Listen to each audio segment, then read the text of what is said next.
기도하시기를 바랍니다. 저는 오늘 여러분과 함께 데살로니가 전서 5장 16절로 18절의 말씀을 가지고 우리를 향하신 하나님의 뜻이란 제목으로 은혜를 나누고자 합니다. 하나님을 믿고 섬기는 성도들에게 있어서 하나님의 뜻을 정확히 안다는 것은 매우 중요한 일입니다. 만일 어떤 일이 하나님의 뜻이라면 주저하지 않고 행할 텐데 그 일이 하나님의 뜻인지 아닌지 몰라서 망설일 때가 많습니다. 그런데 하나님의 뜻을 안다는 것은 어려운 일이 아닙니다. 저는 오늘 하나님의 뜻을 알아 그 뜻대로 살려고 애쓰는 분들을 위하여 성경을 통하여 우리를 향하신 구체적인 하나님의 뜻에 대하여 살펴보고자 합니다. 첫째로 우리를 향하신 하나님의 뜻은 항상 기뻐하는 생활입니다. 데살로니가 전서 5장 16절에 보면 항상 기뻐하는 것이 하나님의 뜻임을 말하고 있습니다. 그러므로 우리 성도들은 늘 기쁨 속에 살 수 있어야 합니다. 이 기쁨은 마치 수레바퀴에 치는 기름과 같습니다. 그래서 우리 인생이 아름답게 유지되고 잘 굴러가도록 만들어주는 것입니다. 기쁨을 잃어버린 개인이나 가정은 얼마 있지 아니하여 파탄을 이루고 맙니다. 이렇기 때문에 삶의 기쁨은 생활 환경이 어려우면 어려울수록 더욱 절실히 요구되는 것입니다. 성경은 항상 기뻐하라고 하였습니다. 이 말은 기뻐할 수 있는 환경에서만 기뻐하라는 말이 아닙니다. 기뻐할 수 없는 환경에서도 기뻐해야 된다는 말입니다. 물론 기뻐할 수 없는 환경에서 기뻐한다는 것은 쉬운 일이 아닙니다. 그러나 하나님을 믿는 성도는 항상 기뻐하라는 것이 하나님의 명령이기 때문에 어떠한 환경에서도 기뻐해야 하는 것입니다. 그러면 지금 내가 기쁨의 삶을 살고 있는지 그렇지 못한지는 무엇으로 분별할 수 있을까요? 그것은 내 자신이 맺고 있는 열매를 보면 즉시 분별해낼 수 있습니다. 기쁨의 열매는 먼저 삶의 활기입니다. 기쁨과 힘은 동등한 것입니다. 성도님들과 대화를 하다 보면 환한 얼굴에 빛난 눈을 가진 사람의 마음속에 가득 찬 그 기쁨은 주위를 밝게 만들어줍니다. 그러나 마음속에 기쁨이 없는 사람은 주위에 있는 사람들로 하여금 함께 기쁨을 상실하게 만듭니다. 이와 같이 기쁨은 곧 힘입니다. 기쁨이란 삶의 활기와 직결되는 것입니다. 또한 기쁨의 열매는 관용입니다. 기쁨이 있는 곳에는 넓은 마음과 아량이 생겨납니다. 반면에 마음속에 염려와 근심과 신경질이 가득 차 있을 때는 남을 용서하고 관용을 베풀 수 없습니다. 이러기 때문에 기쁨의 열매는 마음의 관용으로서 남을 포용할 수 있고 사랑하게 되고 도와주고 위로해 줄 수 있는 힘의 원동력이 되는 것입니다. 나아가 기쁨의 열매는 마음의 안정입니다. 불평, 원망, 탄식이 마음의 혼란을 가져오는 것처럼 기쁨은 마음의 만족을 가져오므로 마음의 안정과 올바른 판단력을 줍니다.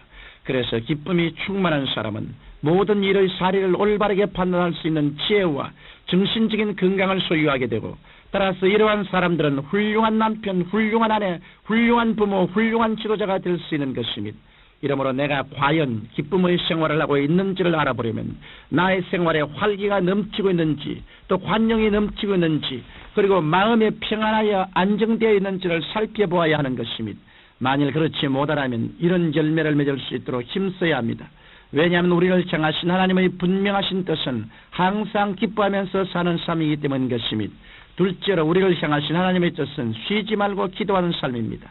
하나님을 믿는 성도에게 있어서 기도는 마치 영적인 호흡과 같습니다. 사람이 숨을 쉬지 않으면 죽는 것처럼 하나님의 백성된 사람이 기도하지 아니하면 영적으로 죽어버리고 맙니다. 그 때문에 하나님께서는 쉬지 말고 기도하라고 명하신 것입니다. 또 기도해야만 하나님의 뜻을 명확히 알 수 있습니다. 우리가 기도하는 것은 하나님을 내 편에 끌어들이는 것이 아니라 우리가 하나님 편으로 끌려가게 되는 것입니다. 여러분 부둣가에 가보신 적이 있겠지요. 배가 바다로 나갔다가 무트로 돌아올 때 부둣가에 이르면 밧줄을 던집니다. 그러면 부둣가에 있는 사람은 그 밧줄을 잡아서 부두에 있는 쇠기둥에 매어 놓고 밧줄을 당깁니다. 그러면 부두가 배 쪽으로 끌려가는 것이 아니라 배가 부두 쪽으로 끌려옵니다. 기도는 바로 이 밧줄과 같은 것입니다. 우리가 기도하면 밧줄을 하나님께 던지는 것이 되어 하나님께서 우리에게 끌려오는 것이 아니라 우리가 하나님께 끌려가게 되는 것입니다. 그러므로 우리가 내 뜻대로 마옵시고 하나님 아버지 뜻대로 하옵소서라고 기도를 많이 하면 할수록 하나님의 뜻대로 우리가 이끌려가는 것입니다. 이러므로 하나님의 뜻을 알고 그 뜻대로 살고자 하는 자들은 늘 하나님 앞에 엎드려 끊임없이 기도를 해야 하는 것입니다. 또 우리가 기도해야 하는 이유는 우리는 기도를 통하여 마귀의 세력을 무력화시킬 수 있기 때문인 것입니다. 우리 눈에 안 보이는 악의 영들과는 육신의 수단과 방법으로 대결할 수 없고 오직 기도로서만 가능한 것입니다. 영적인 존재인 마귀는 우리의 눈에 안 보이게 들어와 우리의 개인 가정 환경을 파괴시키려고 가진 꾀를 다 부립니다. 이 마귀의 괴계를 미연에 방지하는 것이 바로 기도입니다. 이러므로 우리는 늘 깨어서 쉬지 말고 기도해야 하는 것입니다. 어떤 개인도 기도하면 죄악의 구렁텅이에 빠지지 않습니다. 어떤 가정도 가족이 함께 기도하면 그 가정이 파괴될 리 만무합니다. 어떤 국민이라도 합심하여 기도하면 그 국민은 망하지 않습니다. 왜냐하면 기도는 끊임없이 흑암을 물리치고 광명을 가져오고 절망을 물리치고 소망을 가져오며 불안과 공포를 물리치고 확신과 평안을 가져오기 때문인 것입니다. 셋째로 우리를 향하신 하나님의 뜻은 범사에 감사하는 삶입니다. 성경 데살로니가전서 5장 18절에 보면 범사에 감사하라, 이는 그리스도 예수 안에서 너희를 향하신 하나님의 뜻이라고 말씀하고 있습니다. 그러므로 하나님의 뜻대로 살려고 하는 자들은 범사에 감사해야 합니다.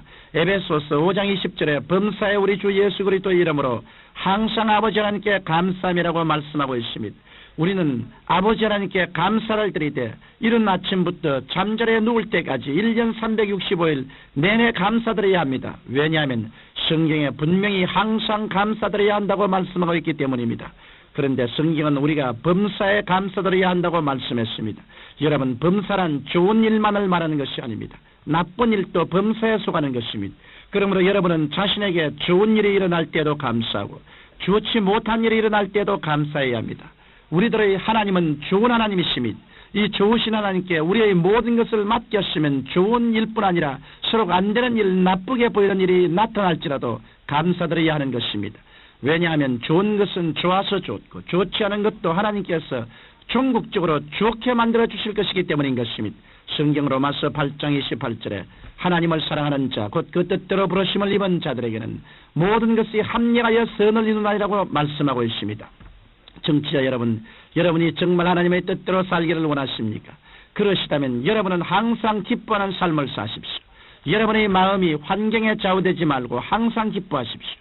그래야 할 때 여러분의 삶에는 활기가 넘쳐나고 관용과 여유가 넘쳐나며 마음의 안정과 평안을 얻을 것입니다.